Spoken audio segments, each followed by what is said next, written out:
down if you're a musician of any type. If your hand is still up, come see me after the show. I want to talk to you and find out how the heck you know. Okay, thank you. For those of you who don't know, what the heck is this thing? It's a brass instrument, which essentially means that it's made out of brass and it's plated in gold or silver, and it's twisted and turned into pretty little shapes. This is what it is. And you're like, huh, that looks a little bit familiar. And yeah, it is a little bit familiar. It's essentially a baby tuba. Now, if you know anyone who plays the instrument, they're gonna tell you, no, it's not a baby tuba. However, if you've played the instrument for longer than, I guess, through college or whatever, yes, it's really just a baby tuba. So, yeah, I asked you already. So the history of it is actually kind of funny. It's tied to the tuba. What? Who would have guessed? The tuba started out as something called the serpent, which is really interesting to think about. It's shaped like this. I don't know if you guys can see it real well. They used to design it so it would look kind of like an actual serpent. And here's how you play it. So,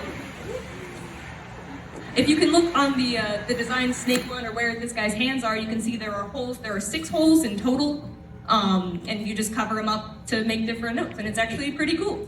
So, honorable historic mention as we talk about historic instruments is the sackbut. Yeah, it's a funny name. It's essentially early trombone, and if you want to listen to the sackbut be played, you can check out the English Cornet and Sackbut Ensemble. I'm not even kidding, they sound real good. So, the serpent turned into what's called the ophicleide, so we're not at the tuba quite yet. It's essentially a keyed brass instrument, so if you've ever heard of the saxophone or the clarinet, they play with keys. This is essentially if someone took a tuba mouthpiece, stuck it in a baritone saxophone, and said, let's do it. And that's what it became. So, yeah, there it is. So the ophicleide eventually became the modern tuba with piston valves, and I'll explain to you what the heck piston valves do at some point. So, by all accounts, the euphonium should actually not exist. Why is that? We'll get to that. Adolf Sax invented what's called the sax horn in the 1840s. The sax horn eventually became the euphonium, or also, he also invented the saxophone. So, by all accounts, this never should have happened, ever. Why? Adolf Sax faced many brushes with death. So many times. Oh my goodness. As a child, he once fell from a height of 3 floors. He hit his head on a stone and was believed to be dead. At the age of 3, he drank a bowl of acidic water, mistaking it for milk. I don't know how you mistake water for milk, unless it's skim milk, but I don't know if they had that back then. He swallowed a pin. You're not supposed to do that. He received burns from a gunpowder explosion. I don't know how. He fell onto a cast iron frying pan and burned his sight. This keeps going. Oh my goodness. Several times he avoided dying. Several times, all in one PowerPoint thing. He avoided dying by asphyxiation and poisoning from falling asleep in a room where varnished furniture was drying. Another time, he was struck in the head with a rock and fell into a river and almost drowned.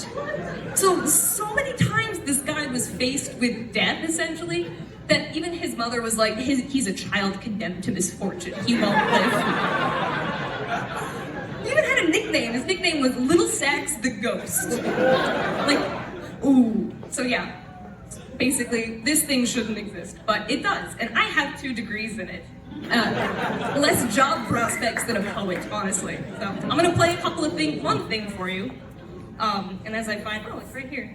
I wanted to explain, basically, the way we are required to play as euphonium players, we are required to play like a tuba, in that we're really sonorous and pretty and really long notes and glorious, but we also are required to have the virtuosic and technical abilities of a trumpet player. So I'm gonna show you a little bit of both here. We'll start with some pretty stuff and then some fast stuff. So hopefully my first bell works.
Thank you.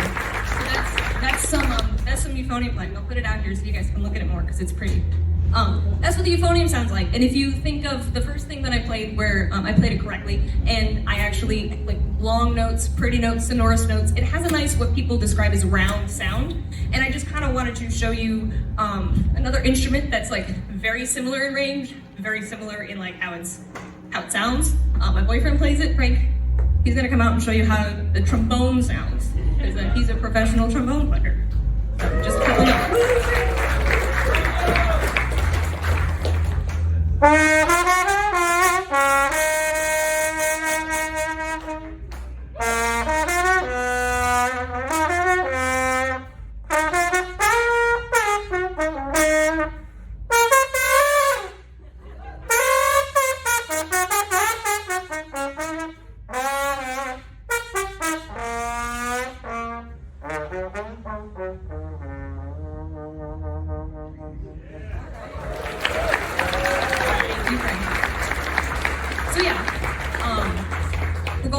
More about brass and exactly what it is and everything.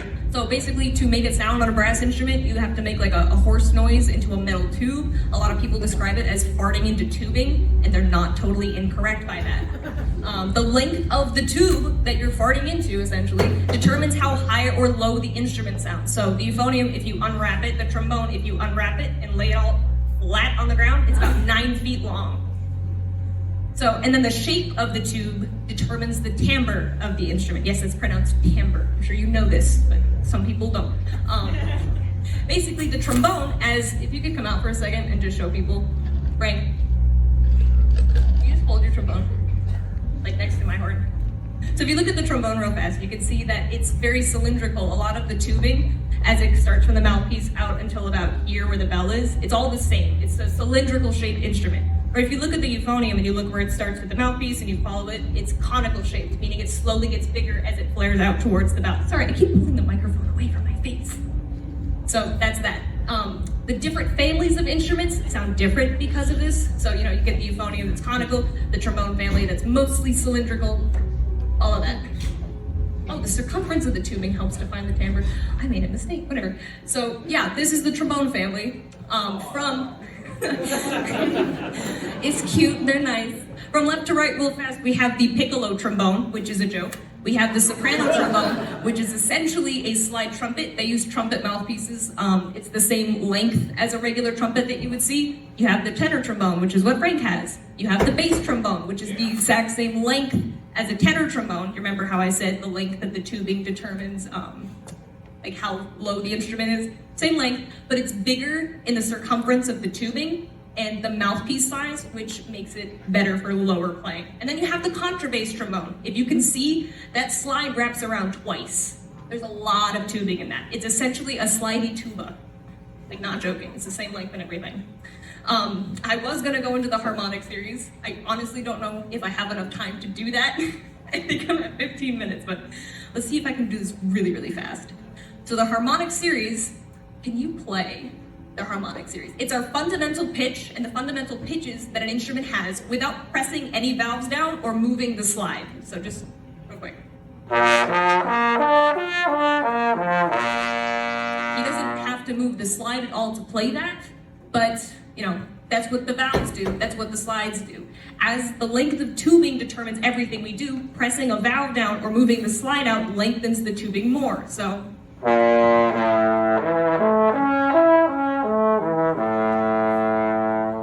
as you can hear as he goes up and down, there's gaps in the sound between some of the notes. So we use that gap, the different harmonics, different slide positions, valve combinations, in order to fill the gap with different notes in order to get like the entirety of a scale or any note that we want to play, which is really cool. So that's what piston valves do, is they add lengths of tubing to the instrument that I play. So yeah, every brass instrument is a different length of tubing. If you remember, you remember, the euphonium is about 9 feet, trombone's about 9 feet, tuba's about 18 feet, which is really crazy. The French horn is about 12 feet, and I had a whole thing about French horns playing, but the French horn's about 12 feet long, and it's a crazy instrument, and crazy people play the crazy instrument. And French horn players if you chuckled at that. So thank you so much, I'm done, that's it, that's brass instruments. Thank you.